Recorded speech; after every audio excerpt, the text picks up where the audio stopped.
Have you ever sensed like a subtle energy inside you, something that maybe affects how you feel emotionally or even physically? Hmm. What if there's this ancient wisdom that actually holds keys to, finding inner harmony right from your core? It's a fascinating thought, isn't it? It really is. And that's what we're doing today, a real deep dive into the world of chakras. We're going to zero in specifically on the heart chakra, Anahat. right, Anahata, Yeah. and really explore its power for, well, love, compassion, vitality, Hmm. all of it. And our sources for this, interestingly, come from a company that's really dedicated to balancing these energy centers. They use intentional practices, things like gemstone bracelets, Right. which gives us a pretty practical way to look at this, ancient philosophy. Yeah. Makes it feel grounded. Exactly. And that's our mission, really, to unpack the core ideas about this vital energy center. What does it mean? How does it affect your life? Now the big one. Yeah. How can you actually do something with it? Yes, discover tangible, actionable ways you can nurture it for a more harmonious, more connected life. It's about bringing this knowledge into, your everyday. So the chakra system itself, many listeners will know this, but just as a quick anchor, 7 vital energy centers. Think of them as swirling points of prana, life force in the body. Concept used for centuries, Yeah. right? Indian and Eastern cultures. Precisely, for centuries, and each one has its own color, its own meaning. You've got the crown, third eye, throat, heart. Our focus today is solar plexus, sacral, and root. And going back to our sources, it's really interesting how they talk about the intention behind the tools they make. Like the founder designing these bracelets using specific gemstones and touching every single piece with an intention of compassion and love. And they're all handmade in LA. How important is that human touch, that intention when we're talking energy? Oh, it's crucial. Absolutely crucial. See, when I talk energy, it's not just this abstract thing floating around. The intention poured into a tool, or even just an action you take, carries its own vibrational frequency. So when the source mentions creating pieces with compassion and love, Yeah. it's about amplifying the gemstone's natural energy, making them stronger allies, you could say, for the very energy you want to cultivate in your own heart chakra. It resonates. Okay, that makes a lot of sense. A resonant ally. Aita. So with that foundation, let's really dive into the one we're here for, the heart chakra. Anahata in Sanskrit. What does that name actually mean? Anahata. It literally translates to unstruck or unhurt. Wow. Unstruck. Yeah, it's profound. It points to this inherent, pure state of love that exists within us, kind of untainted by life's knocks or old wounds. Okay. Physically, you find it right there in the center of your chest, and its color, a vibrant green. Green, like nature, healing. Exactly. Widely seen as calming, balancing. It aligns perfectly with growth and healing. That unstruck idea is really powerful, though. Yeah. It suggests that even if you've been hurt, that core ability to love is still there, undamaged. That's the essence of it, and its core emotional significance. It's the wellspring, really, of unconditional love, compassion, empathy, deep emotional healing. But here's the key thing. It's not just about loving others or romantic love.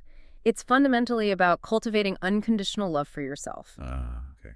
That's often the harder part. It often is. But without that strong internal foundation, our external relationships can end up feeling draining, instead of nourishing.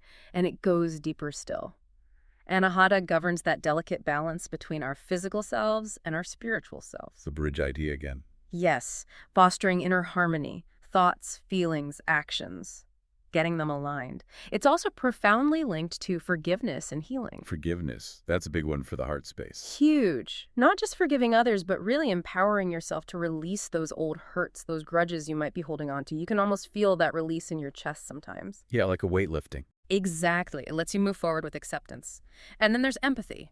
True empathy, connecting deeply with others, fostering unity, interconnectedness. And you mentioned physical health, too. Absolutely. Don't underestimate that. A balanced heart chakra is crucial for physical well-being. It directly influences the health of your actual heart, your circulatory system. Okay, understanding the depth is one thing. But like we said, the key question for so many people is, okay, what do I do now? How do we work with this in daily life? Let's get practical. Let's do it. There are quite a few ways, and they're pretty accessible. Meditation is a great start. How would that look specifically for the heart chakra? You could visualize a gentle green light right there in your chest, expanding outwards, radiating love, compassion. You can even breathe into that space consciously. Imagine breathing out any tension, any old pain. I like that. visual and physical. And forgiveness practice, actively engaging in it. Which, as you said, isn't about condoning anything, right? It's more about freeing yourself. Exactly. Severing that energetic tie that keeps you bound to the past pain. It's self-liberation and self-care, self-love. Paramount. Beyond just bubble baths, I imagine. Oh, definitely. It's about treating yourself with real kindness, real compassion, setting healthy boundaries, even with people you love, to protect your own energy.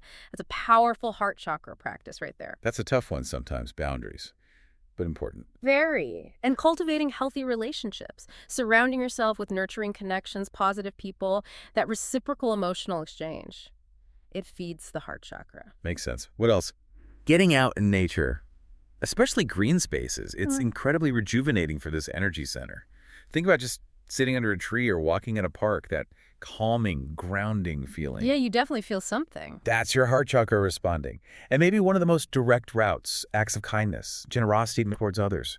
Random acts, planned acts, doesn't matter. It creates this beautiful feedback loop, nourishes your heart as you give. And for people who like tangible tools, our sources mention gemstones. Yes.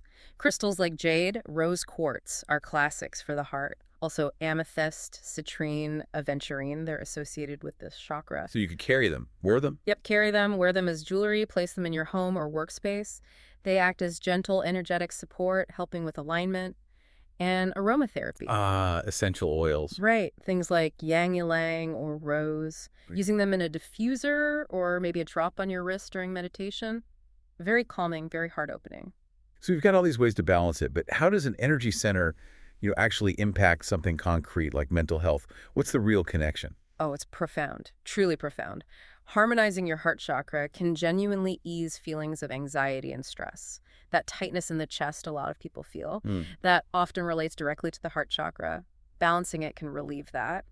It also strengthens your emotional resilience, your ability to cope with life's ups and downs without getting totally knocked off balance. So you bounce back better. In essence, yes. You handle emotional challenges more effectively. And ultimately, a balanced heart chakra fosters positivity, feelings of joy, gratitude, just a general sense of emotional well-being that feels stable, not so easily shaken. Okay, that sounds amazing. Yeah. So if it helps with anxiety, resilience, what does that mean for our relationships? How does it play out there? It's a game changer for connections, honestly. When your heart chakra is open and balanced, your capacity for empathy just skyrockets. Your understanding of others deepens, that authentic emotional connection. Yeah. It becomes much more accessible. These are the absolute cornerstones of healthy, thriving relationships. You find you can give and receive love more freely without so much fear or needing something specific back. It leads to much deeper bonds.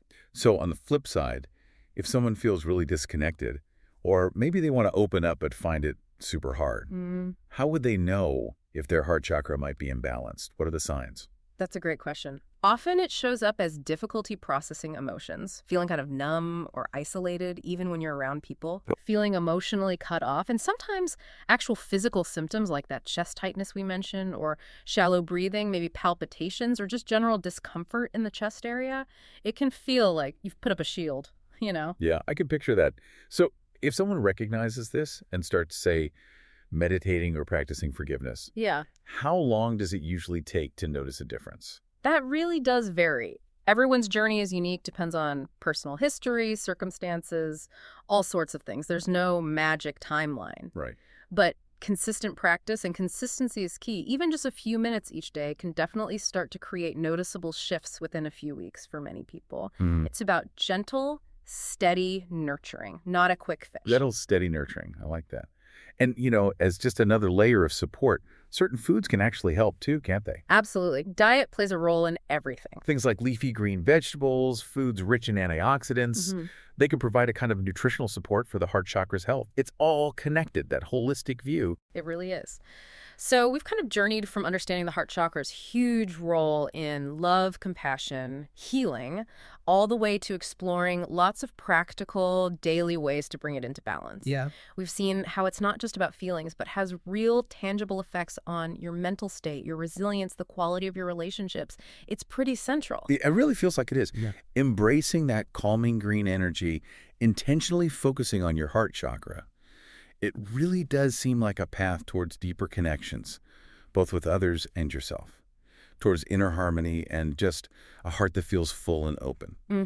Ready to give and receive authentically. So maybe a thought to leave everyone with. Yeah. As you go through your week, just consider how could consciously weaving in just one of these practices, maybe just one moment of genuine self-kindness or taking one deep mindful breath while looking at something green, how could that begin to gently but powerfully shift your own emotional landscape? Just something to ponder.